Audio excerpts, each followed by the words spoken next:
for me, it's funny because after I got out of school is when I really started to find my tribe. Yeah. When I was in school, it was just it was just not a good time, honestly. I'm like fake friends, mischievous people. It's just too much. But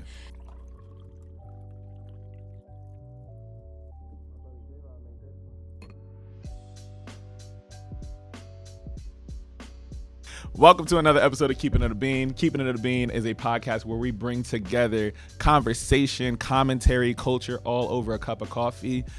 It is so good to be back for this lovely week. I have a wonderful guest. But before we get here, if you are new here, my name is Marquise Davon. Keese, there's American Negro, but never Mark. Y'all already know what it is. However, if you are coming back, hello to niggas and niggas only. You already know what the vibes are.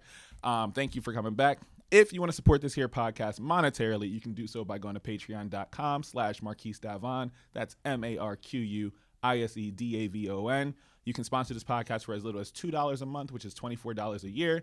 Or, you know, if you want to spend a little more money, feel free to do so. I'm not doing that math. I was an English teacher. You do it for yourself. Anyways, and if you're going to let your Netflix bill go to waste or let that gym membership that you're not using go to waste, this is a much better investment. Support this black man over here. Support us right now. Thank you. that was very long. I've never seen you do it in person. That's impressive. Oh wow, yeah. Say less. And there's one more part to it. Okay. If you want to support us non-monetarily, you can do so by telling a friend to tell a friend to tell a friend. You can also do so by going to Apple Podcasts or Spotify. You can like and subscribe and leave a rate or review. Please leave 5 stars. Please do not be a hater, and make sure you leave a comment as well. If you're watching this on YouTube, click that like button, click that subscribe button, and please leave a comment. And if we're in the Twitter streets, please make sure you're using the hashtag Keepin It a Bean or KIAB as well. So this way I can follow the conversation. These are the best ways to non-monetarily support your favorite podcaster. It helps us show up on different playlists. It helps us show up on different platforms. That's super important, but it also helps us gain a lot of visibility. So once again, thank y'all so much for joining me. Enough of me paying the bills. Yeah. I've been podcasting for 7 years. Yeah, you do this shit for real.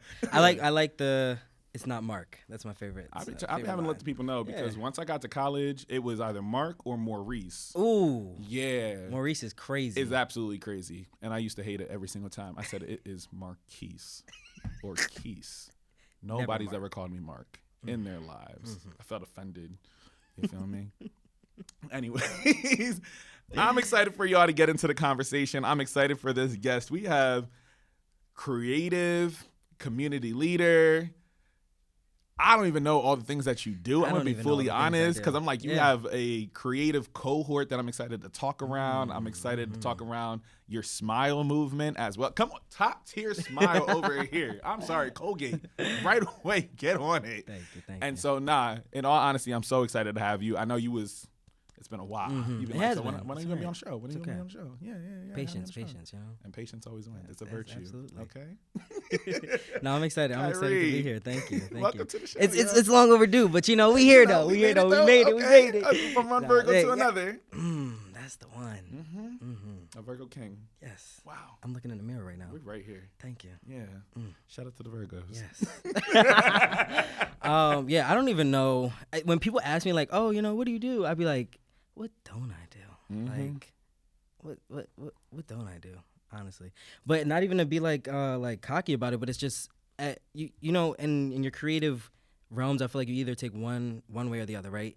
You either pick a niche and you stick to it, and you're like, oh, this is what I'm good at. This is what I'm gonna do. Yeah. Or you're like, damn, I gotta do everything because who else gonna do it? And I definitely a Virgo trait though for me. I'm like, oh, you get that too? Because I'm like, for me, I'm like, I'll just do it myself. Like. Shout out to Suave Pastor Jewel over here. They hear it at least every other episode. I'm going to just do it myself. You know I tweet about, I produce, I edit, I do this, I do the sound, I do this, I do this. He was like, bro, I can help you. Yeah. This video. I said, all right, say less. All right, right. Yeah. Shout out to niggas like you, man. Thank you. Right. Thank you, bro. Thank you. Right. Exactly. Doing the audio. Exactly. Yeah. Okay, Kavon joined the team, learning some stuff. Shout out to niggas like that. I appreciate it. We appreciate it. I got a fully stacked team with these dope ass black men. And I was just asking you last week, I'm like, he was in here by himself. I'm like, where's your team? Oh, like, yeah. He was in here sweating. It was hot as hell. Yeah, he was.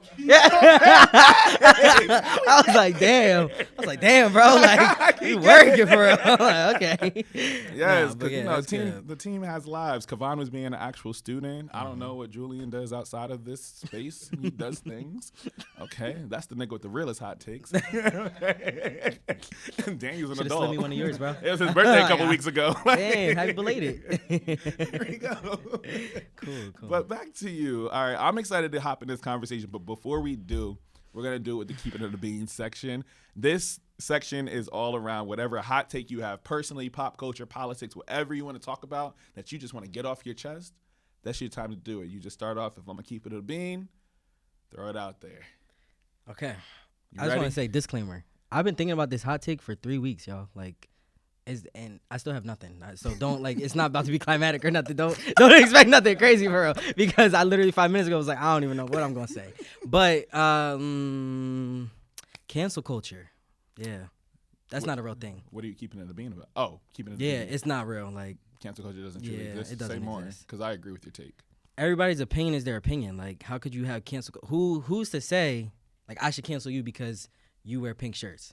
That's Like, actually crazy. Yeah, I mean, I wouldn't. That's what I'm saying. Like, Wow. but if somebody did, you know what I'm saying? It's really just But you're hating really a culture. hater.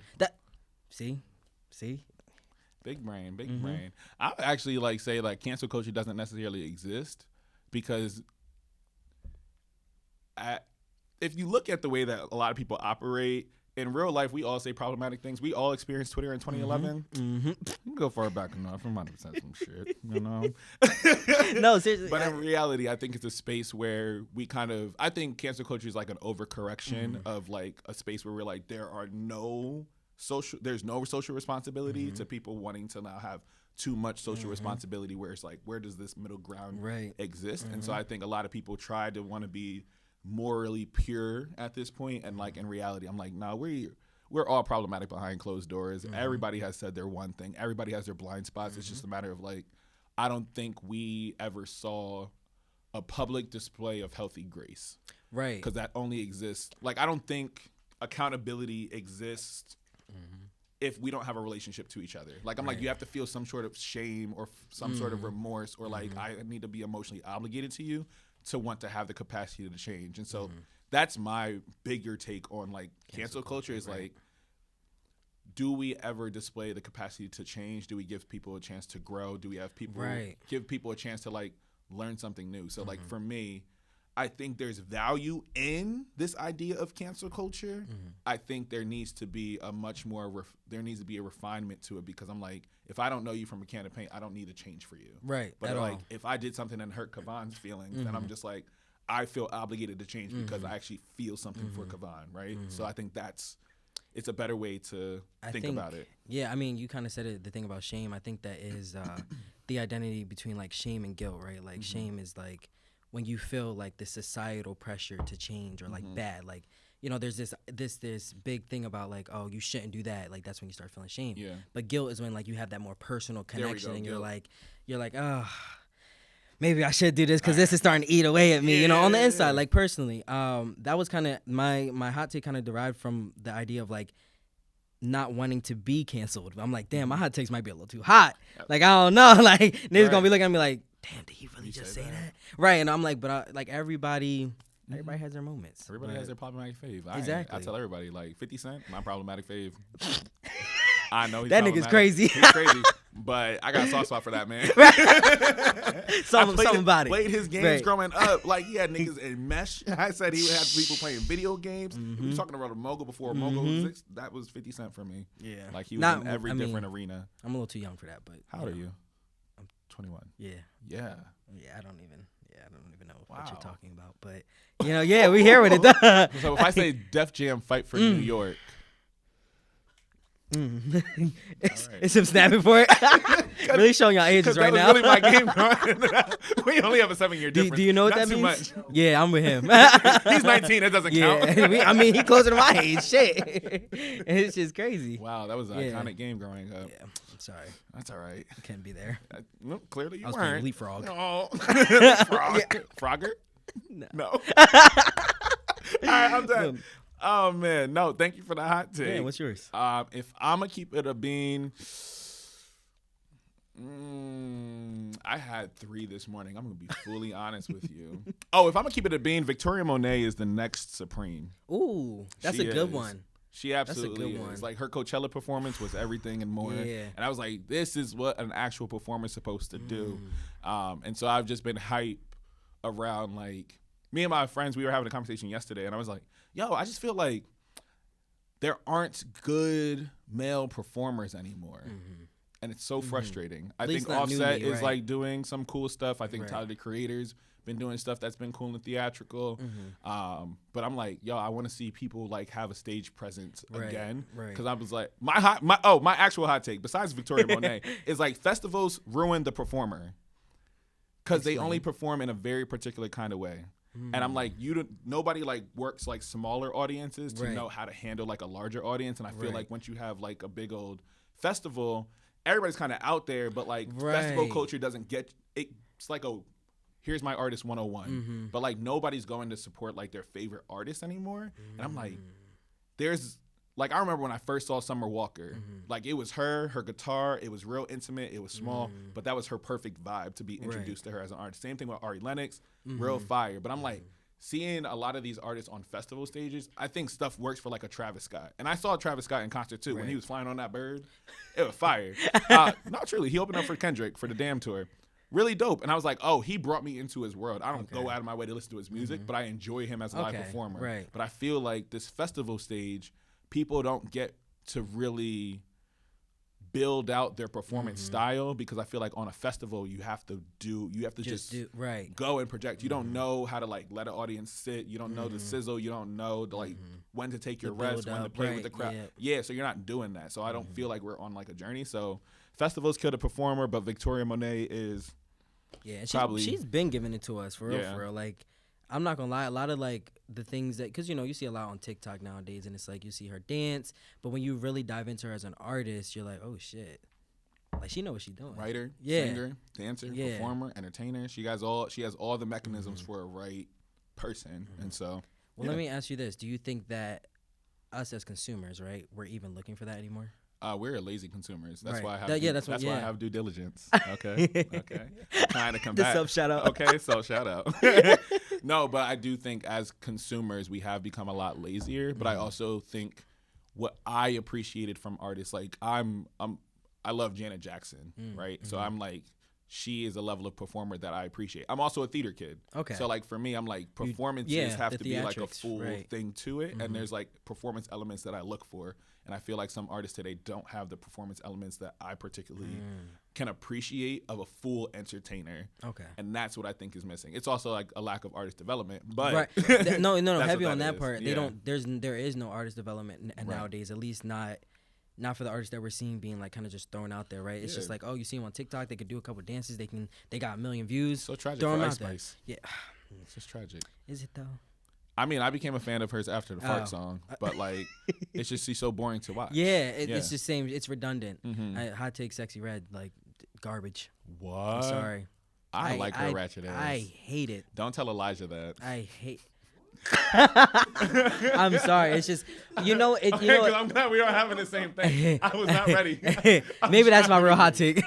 No, it's just you know what it is for me. It's like it's redundant. Like how much are we gonna see of this? Especially maybe it's and not saying that y'all don't respect black women. I'm not saying that at all. But what I'm saying is like maybe it's because I'm looking at it from like this is what we're getting. So interesting. So actually, how you try to turn that on us, I'm gonna turn it right back on you. So I'm gonna reverse this. All right. So maybe you just don't like that display of of how she presents her black womanness. Yeah, maybe. And maybe you're more of a respectable Negro. How about that? I think that's true. Because I think she gives space for people to just be. She gives homegirl off the street. I like that she wears her glasses. You feel me? You know what? I like it. But I think what it is, and you made me kind of dig a little bit deeper into my mind. I like the reflection. I appreciate it. No problem. It's a mirror. I think what it is that nowadays everything is so easily consumable and obtainable that like when I see my nieces and like my younger like women like looking at that, I'm like, this is just it's so easy to see this and then to be like,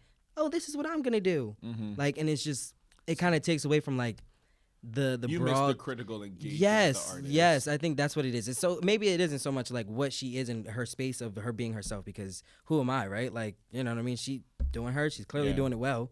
But I think what it is like everything is just so easily obtainable that there's no filter between like what people, the youthfulness, right? Yeah. What that is and what that looks like. I mean, even just sitting about talking about how it looks different for me and you, right? We're only a couple years different. But it's like you wasn't trying to say that. You brought it up. Good. Get into it. I'm just saying. And like, but I mean, I didn't grow up with a phone. Yeah. You know what I mean? So nowadays, but I'm like, I have younger cousins that's like, they're out the womb with a phone. And now he's trying to be relatable. And you see how that works? I'm just saying. But you know, it's just that's my hot take about it. It's just too easily consumable. Oh no, and I can appreciate that point to an extent. Yeah, I know you love her, so you know what I mean. I didn't say I love her. However, I do like her. I was like, she's a likable human to me. Okay. Yeah. No, but I appreciate it because I think there needs to be a critical engagement with artists. In all seriousness, I think I can appreciate her because I'm like, I like Trina growing up, but at the same time, I was like, yo, I really enjoy like what Beyonce does as well. Right. I enjoy what Ciara does. I enjoy what Erykah Badu and Jill Scott. Like, I think we see so much more variety. I think right now, because of it being like we're super served one image, I think that to me feels like that's more to what you're getting to. Is like there can be more representations of what Black women can look like. Whereas like for me growing up, I saw a variety of different Black girls and how they showed up in the pop R&B space. So no, I can appreciate that take. This is so interesting. Yeah, right? Yeah, I knew it would cool. be. Yeah. Thank you. You too. You did that. Thank you. I disagree, but you did it. Right. And that's how you healthily disagree without canceling. Right. Back to the original hot take. No, right. Love that. And so I'm excited to hop in this conversation with you because I think you are like a communal architect is how I kind of like envision you. Because when I see you around, there's always your tribe with you as well. Like there's a Kyree around, there's about 5 other people not too far behind. And to me, I'm excited to have this conversation today because I'm like, I want to start off like, where did your sense of community come from? I want to say from my mom. Definitely.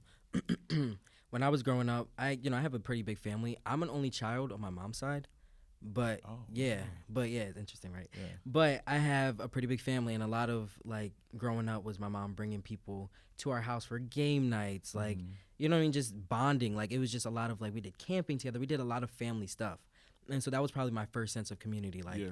But, you know, as you do with most people in life and even sometimes family, you outgrow. Yeah. And so as we all grew up, you know, we outgrew each other. People went off to do this, do that. And it just kind of became a sense of like, damn, I'm going to have to find a new tribe because essentially, like, you know, the tribe that I was comfortable with is growing up and doing their own things. And same for me. So essentially, as I started to mature and throughout school, which is ironic because for me it's funny because after I got out of school is when I really started to find my tribe. Yeah. When I was in school, it was just not a good time, honestly. I'm like fake friends, mischievous people. It's just too much. But after I got out of school, I started like hanging around people that I could identify with instead of people I was forced to be in a classroom with. Yeah. And that's kind of where it started. It was like I didn't even realize that I might have been a community leader until one of my friends was like, yo, like, you really know how to get the community together. Yeah. Like, you really know how to bring us together. Like, a lot of the times, like, we'll just hang out, but, like, you are the glue. And that's kind of where, Which transitioned me right into glue. Yeah. So, essentially, one of my friends, after we went on a vacation for my 21st birthday, it was, like, me and a group of friends. We all went to Puerto Rico, which was super fucking cool. Come on now. It's awesome. She told me the day we got back, she was like, I think she said specifically, like, yo, like you have you do a really good job at like keeping people together. Like you're really the glue. And like I was like, oh my God, like the glue, like that could be something. Yeah. And so essentially what I did with that was I took the idea of like the glue and like sticking together and things sticking together and was like, this is how I want the community to show up for each other and this is how I want the community to show up for me and vice versa. So with that, I just kind of really expanded on that. And right now it's in a transition for sure, but I'm creating a creative staffing agency. Yeah. Where there's a community aspect to it. Yeah. And then there's also a way to get our Black and brown folks like paid. These opportunities that we don't typically get unless we're like breaking our fucking backs. Like it's ridiculous. But that was another hot take that I had that like we're undervalued and overworked. But you know. Say that again. Yeah. Right. So that's what I'm doing in the midst of like the glue, like making it an entity of like community while also providing these equitable opportunities for us. Yeah. Where'd that sense of wanting to make these equitable opportunities come from? Because I'm like, I hear you talking, I'm like, you identified a problem, and then you were like, how do I mobilize this? And so, because I think when people see this, I think a lot of times we see the result of it, but we don't see like the process. Like somebody would come in and say like, who makes you the leader in this kind of space, right? Or who makes you the authority figure when it comes to like, hey, this is the need and this is how I identify it. What was it like to get people to buy into your vision as well, as you're like, I did this naturally, but now that there's a lot more intention behind it, what was that like for you? A lot of conversations with God. Yeah. Honestly, still figuring it out. Just trying to be genuine. Yeah. And ask people to show up how I need them to show up. Yeah. And just also keeping in mind when people don't want to show up. Like, and being okay with that, honestly. Like, what was that first time like? He said, I know it, Virgo. Your eyes gonna twitch. Like, it was hard. I'm like, he said, I can't control this. What are you talking about? I'm like, what do you mean? Like, I just feel like I know when I'm talking. Right, control. right, exactly. You're questioning my authority. No, that's literally how it looked. Yeah, it was definitely. Honestly, I think what I did was like, I gotta go to the gym. Like, I gotta let this out. Like, and I think a part of that is just kind of like being like, there's a difference between showing up and supporting and trying to be a savior. Ooh. Like, and that is something that I'm still actively trying to figure out. But in my recent, like, just kind of talks with God, talks with myself, realizing like that's what it is. Like, I have a savior complex. Like, I have this need to like save people that don't always want or need saving. You were a hyper independent child, weren't you? I was. It's okay. It's okay. It's okay. Hyper independent and a people pleaser. Yes. That's how it is. It was bad. It was real bad. But as we outgrow that, we realize like there's pros and cons, like right to everything. So part of that is like, it makes me want to do these things for people, but then I also realize like not everybody wants you to do that for them, and not everybody is gonna receive that the way you wish them or hope that they receive that. I think another thought that I had through thinking through like, okay, how do I kind of step away from like wanting to take that authoritative like role? Yeah, is like, I don't want to say not caring as much, but also realizing that not everything has a place. Yes. Right? And not everything is going to go the way that I want it to go. And like you said, relinquishing control is difficult. Very difficult for a Virgo. I mean, it's probably very difficult for everybody, but we are very. We imagine what we want the end result to look like, right? And so I get that a lot of the time, because for me, something I had to learn was how to listen more.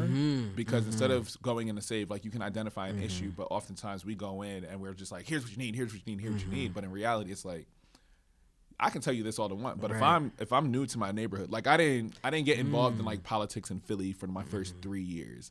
I was like, I just moved here. I don't know how the politics work. I need to sit down. I need to get to know my neighbors. I need to get to listen to them and figure out like what are the needs here, and then understand how I can be of service to somebody else, because the things that we're doing is of service. And as I hear you talk, it's very relatable for me, because it's also like, how do I relinquish the control of the outcome, right? Or at least the process that I thought was going to be. The outcome can remain the same. However, the process may look a lot different in terms of like what I was asking for, what I want to see. And it's not caring about what other people say. It's learning to meet people. What I had to do is learn how to meet people where they are at. And so for me, I dream about the potential of a person and who they could be, and I'm like, here's what you could be. Right. If you would just fucking listen. Like, just follow my advice. But in reality, we're asking somebody to self-actualize who maybe hasn't had that moment to have that moment of reflection, or have that moment to learn, or take that time. And so what I learned, especially just like something I try to be mindful of now that like I'm a leader, I have my own staff I have to worry about, I have mentees who are looking up to me. How am I consistently showing up in these spaces where I do assume power, but also giving them space to not control every little bit, like control everything, where I can tell my mentees, like, if you don't do this, don't do this, don't do this, don't do this. But in reality, they still have to experience life. So I can prepare them for the world as much as I want to, but they won't appreciate the lesson until they have to go through it. And so what I say is like, I can prepare somebody as much as I would like, but in reality, there's some lessons that are learned through experience, not just through theory. Yeah, I like that. I think for me, oh man, what did you just say about trying to Meet them where they're at. Meet them where they're at. Thank you. No problem. That is a very difficult task. thing to do, which is funny because ironically, it's almost like you want people to do that for you, and maybe it's just because I haven't had that experience either. Like a lot of the times, people, at least in my life, I don't feel like people meet me where I'm at. There's like either these really high expectations or no expectation. Yeah. And so it's kind of just like there's no push. And also, I did want to say that I love that you're a mentor because there's not enough Black mentors out here either, especially for men. Like it's very. I'm like, where are they? Right? Exactly. No dead ass. Like it's really hard. So I think that's also like attest to it too because it's like I don't know where that what that means or what that looks like. Yeah. Especially being a leader. Like I don't know what that means. I don't know what that looks like. Yeah. At least not somebody that looks like me. Right. And when I do, they're so disconnected. Like I could look at like Barack or like people that are like that I found were leaders, but it's such a disconnect. I don't know him personally. Right. I don't know what he did. I can study, I can read all I want, but it's like there's no personal one-on-one connection. So it's sometimes it is very difficult to know what that boundary looks like, to know how to meet someone where they're at, to know like what's expected of you, to relinquish control.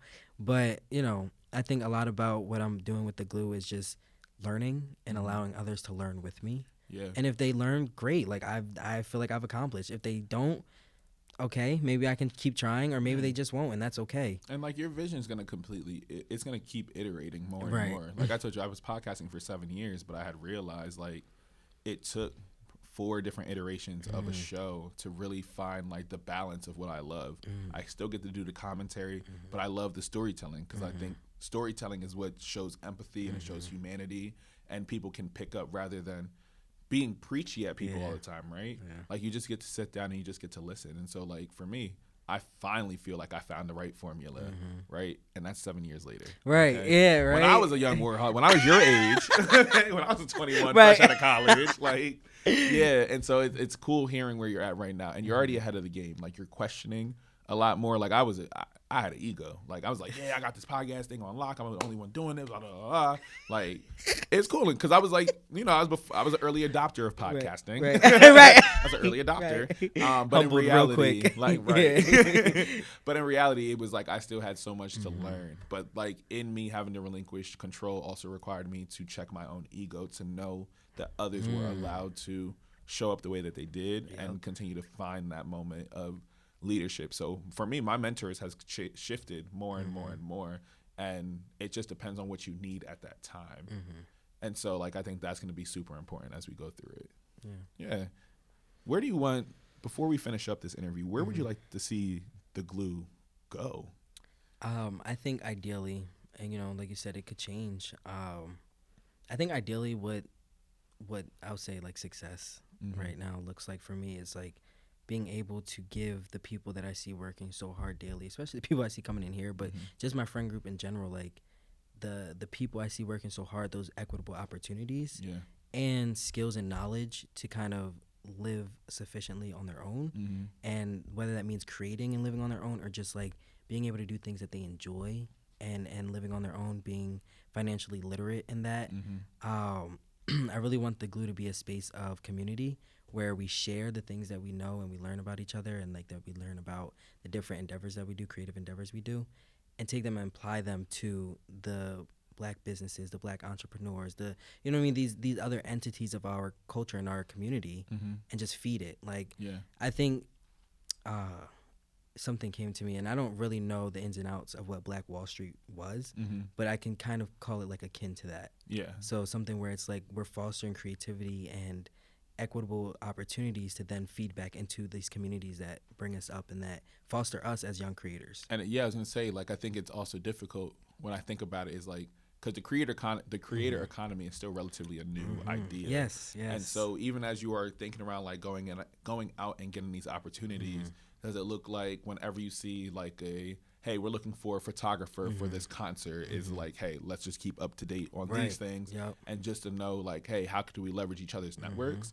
And so I'm also interested by like the inner workings of it. So like, does it work as like you're the main point where you're just like, hey, if there's an opportunity, send it over this way. Or if there is something we need to know about, are you the main person, or is it like everybody just is actively seeking out different creative opportunities, and then you just share it amongst each other? That's definitely something to think about. I think right now, because the team is pretty small, it's just me point of contact. But I also do think my friends do a great job at like sharing other opportunities and gigs. But I think as it expands, it'll be like a database where like you can basically essentially look up like, hey, I want to be a project manager. Hey, I want to be a PA. Like, you know what I mean? And be able to find them, whether they're remote, travel, how much they pay, just kind of like Indeed, but like just all creative work. All That's creative fire. work. Yeah. I'm excited to see where it goes. It might be a fire app or website. Start feeling it, you know? Y'all stay tuned. Right. You should see what's in my notes. And before we end off as well, the last question I had, and I feel like it just makes sense. What made you smile this week? There's honestly, at my other job, there's this guy that comes in, and every time he comes in, he's like, there's that smile. It's kind of the same thing you do. And just to know that your smile can impact somebody else is really what makes me smile. Sometimes I literally can sometimes see the people's facial expressions change. Like I walk in, like this morning I walked into the gym and I'm always smiling. Like I don't know.